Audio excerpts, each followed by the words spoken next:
May bagong aabangan na naman ang mga fans ng Ekonin bukas. May pa-suspense pa nga ang paandar ng isang sikat na entertainment magazine.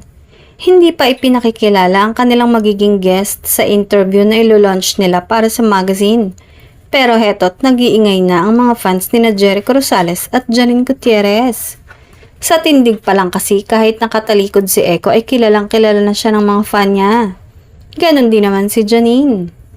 Mukhang exciting nga ang magaganap na revelasyon ng dalawang to bukas. Malamang naman ay aabangan ito ng netizen dahil bihira makapanayam ang dalawang to ng magkasama. At bukod doon ay masyado silang busy ngayon sa kanilang mga proyekto. Ano naman kayang panibagong pasabog ang magaganap bukas? Paniguradong aabangan to ng mga netizens lalo na ng mga Ekonin fans.